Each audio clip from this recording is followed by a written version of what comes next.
Hey, beautiful people, welcome back to my channel. I guess you can call it a podcast. And we are here for Love and Hip Hop episode. Yeah, I don't know. I'll have it in the description, okay? It's been a really long day, guys. I don't even want to tell you. Like, if you have never had to tell a plumber to get out of your house, I mean, just point blank, get out of your house, then consider yourself lucky. But that's been my day today. So bear with me. So yeah, we're doing Love and Hip Hop, and it starts off with Kirk and Rasheeda, and they're trying to adjust to their son doing homeschooling, and they're, trying to reopen their restaurant, but they're having issues with all of their kids, and their kids have their girlfriends working there, and they have them fighting on camera. So everybody's fighting everybody, and they have to figure out what they're going to do because they don't want to fire, of course, their kids. But if it were me, them girlfriends would be gone, period. So then we are shown the introduction of Amaretto. Nope, Amaretto Stone Sour is the drink. And I think that's everybody's first drink. But I think her name is Amaretta, maybe. It's something like the drink. But I guess she's at a meet and greet where she's signing pictures, I suppose, because I don't think it's a book. I don't think it's a CD or album. So she's probably just signing her face. But young baby Tate comes, and we see that they're pretty much, this is their introduction. They do follow each other on Instagram, but they don't know each other in real life. So it was cute. They, gave a little hug, and baby Tate invited her to the studio the next day, and she said, okay. We see Yandy and Mendices on his way to, you know what, guys, as much as I like Mendices, when I remember what he was accused of, I'm like, ugh, he could never be around my daughter, even though my daughter's 23 now. But just the thought of what he was accused of, I don't like it. But we see them on their way to Louisville, and they're pretty much talking about how, if Mendices is arrested for anything, then he goes back to jail. Like, it's not a game for him, basically. He can't be out there getting arrested. Like, remember Yandy and Portia got arrested a few times? He can't do that because he's on probation and they're not playing with him. So he said if it gets to where, the police are around and everything, he may have to step off to the side. So then we have Erika Menna talking to one of her sisters. They're sitting on the bed, and she's telling her how she ended up going to the doctor and finding out something. And when she tells her that, she's going all through her phone, and her sister is like, come on, spit it out. And I'm like, yeah, I know that would be me too. I'd be like, girl, what's wrong with you? Don't be going through the phone. Tell me what's wrong with you. So she shows her an ultrasound, and she is 23 weeks pregnant. And she said she had no idea. She said she had her period every month. She had zero symptoms, and I guess she wasn't showing. And I'm like, that is crazy to me. It's crazy to me that she didn't feel the baby moving, or I mean, I know it happens. They had a whole show about it, so apparently it happens, but that's just wild. And I just hope she wasn't drinking or anything. I mean, I'm sure her body would reject the alcohol, but it's just crazy. But anyway, she was telling her how she is scared to tell Safari, because Safari is running around telling everybody how he had no idea being a father and having kids was so much work and so hard. And I'm like, dude, you don't even do half of what she does. I'm sure of it, because that's the life of most fathers. They, even if they're there and they're in the house, beautiful, but mom still does mostly everything. We just know how that works. But her sister's telling her she understands, and she starts crying, and she's like, I went through the same thing. I guess when she had one of her kids, her guy or husband wasn't very happy. And she's like, well, you're just going to have to tell him and, pray on it. Pray on your husband. So Kirk has a meeting with his accountant, and his accountant tells him that he is $1 million in the red. And basically, they had to close the bistro for about 4 months due to the pandemic. And now that they're back open, they have issues with their kids and their kids' girlfriends, etc. The whole fight. And also, the accountant said that the problem is you guys have things that's spoiling there. And to me, I thought he was talking about like food and everything spoiling. But Kirk is like, yeah, I know.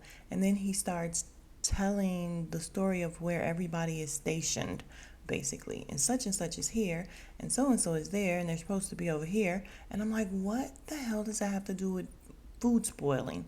Unless I'm just totally confused as to what spoiling stuff means. I don't know, but y'all can correct me if I'm wrong, but it was just confusing because I'm like, what the hell is Kirk talking about? Is your inventory? No, matter of fact, I'm right. He definitely said inventory is spoiling. So yeah, your inventory is spoiling. We don't care where people are stationed. What's going on with your inventory spoiling? Dude, fix that. So he says he's going to have a meeting with them because the accountant tells him, don't change. I mean, don't stop or whatever. You just have to change some things, but don't give up right now. And Kirk is like, cool, I'm just going to have a meeting with them. And yeah, we definitely have to change some things. And I'm like, yeah, why don't you start first with fixing your freezer or something, dumbass. Young jock on his way to Louisville, and he's just being reflective and saying how it is, very sad that you actually can think of how many different ways the police kill people, and never would have thought or never would have guessed that one of them would be killing someone in their home as they're asleep. Like, that's unreal. He gets with Mendices. Mendices is telling him, yeah, because when I was in jail, the COs would tell me, when you get out, use your voice, use your platform, use whatever you can to get the word out because the system is flawed. He said the COs were afraid to speak up because, that their jobs would be on the line. So we have young baby Tate in the studio, and in comes Amaretta. So they sit down and start talking, and Amaretta is explaining how her mom was her manager, and she is no longer her manager. She had to fire her. So baby Tate is like, oh, I'm sure that upset you. And she's like, no, I didn't mind having to fire her. And she explains how her mom was not available and emotionally there for them when they were younger. And she asked Tate, what she's up to, what she's about to get into. She says she's about to go to LA, and there's a guy there that she likes, and his name is Guap something 4,000. And they laugh about that, and then that's pretty much it. So you guys, it just seemed like that they are forcing these two to get together. They don't have any real actual girlfriend chemistry, but I mean, they just met each other, so okay, fine, we'll go with it. Next, we're back at the Black Lives Matter rally, and apparently, Muhammad Ali's cousin put something together for them, and they're all standing outside talking. So it's Breonna Taylor's mom, Mendices, what's her name, Tamika Mallory or whatever, the girl, the activist girl, Yandy, and a couple other people. And they're just talking about the events and what happened. And the Tamika girl just starts saying stuff like, yeah, and just imagine having to, how you felt, having to, come there and you're looking for your daughter and she's not there, only to find out that her body was still dead in the house on the floor. And I'm just like, Jesus, girl, we get it. We understand. I'm like, what are you trying to force her to cry? Are you really, really just trying to dig it in? We get what happened. Jesus. It ends up being a real touching scene, though, you guys. They're talking and recounting things and crying because, if you're a mom, it's unimaginable. Totally unimaginable. We are now at Amaretta's house, and she's there about to cook some tacos with her mom. And this girl got butter in the pan to make her taco meat. Her mom is like, what are you doing? You don't need butter. Your beef is going to make its own grease. What are you doing? She's like, let me help you. So she goes and she's making the grease, and they're talking, and she tells Amaretta that, yeah, you fired me, and because they were saying how their relationship is different. Her mom is like, well, yeah, you freaking fired me, and you wrote a diss song about me. You guys, Amaretta's mom is so pretty. Amaretta's pretty too. These are some pretty women. And although she wasn't made up or anything, she was just fresh faced, and she was just beautiful to me. But yeah, they sat down, they're eating, they're talking, and Amaretta's letting her know that, listen, we have issues that we need to talk about. There's stuff from when I was younger that I just don't agree with. I feel like you let this man come in and kind of get in your ear and change how you treated us. And she's like, yeah, I can agree with that. And she's like, yeah, so now you're agreeing that you definitely had this abusive man come in and you chose him over us? And she's like, well, yeah. And she's like, so what do you want from me? And I guess she wants an apology or something. And the mom is just like, well, I'm never going to give you that. So what does that mean? That we're never going to be on the right track? Because I'm never going to apologize for that. And I'm like, why would she never apologize for that? She just said that that's what happened. So why would you not apologize to your daughter? And she's like, so you trying to tell me I just lost a daughter, man? And I was like, oh my God, does she really talk like that? And her daughter's like, yeah, but uh, they're they're probably just never going to be close. But I mean, I don't think she lost her, but they're just probably never going to be close. And that's the mom's fault. And that's so sad because obviously her daughter needs some closure and some things from her. When you're a mom, you just got to deliver. I'm sorry. You just got to come through for your kids. And I hate seeing shit like this. Speaking of parenting, we have Rasheda and Kirk having to sit down with all of their kids and their kids' two girlfriends. And they're talking about the fight that happened, should never have happened, and some things need to change. These kids start arguing again about who's on the schedule, and obviously they said they can't have them all work together because you guys literally got into a physical fight. And again, I'm saying, why are these girlfriends still there? We heard three different people say, what the daughter said, I think Rashida and Kirk said, these girlfriends are coming in between the family. So there you go. Get rid of the girlfriends, period. So their son Kai ends up getting into it with, I guess, his brother's girlfriend, and they start arguing. Kai gets up and gets mad because she said he was capping, and I'll be glad when that word is done because it don't even make sense. How does capping mean lying? Please tell me how they made that up. Um, so he gets up and Kirk runs after him, and Kai is like, listen, they all upset with me and things are different because I'm a manager. I didn't even ask to be manager. And, basically Rashida's in there yelling at the other ones, telling them she ain't never had to, what she say? She ain't never had to micromanage so many motherfuckers in her life.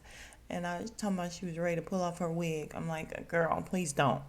Um, so basically, again, they said if anything happens, they're starting to let people go.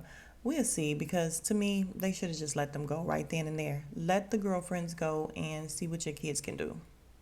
So we end off at the rally, you guys, the protest rally, and we see Portia speaking, Jock spoke, Yandy spoke, and again, when Yandy spoke, she pretty much was making it bad as well. She's just like, she had to change her diapers and she had to walk her to school and I'm like, why are you guys reminding this lady so hard?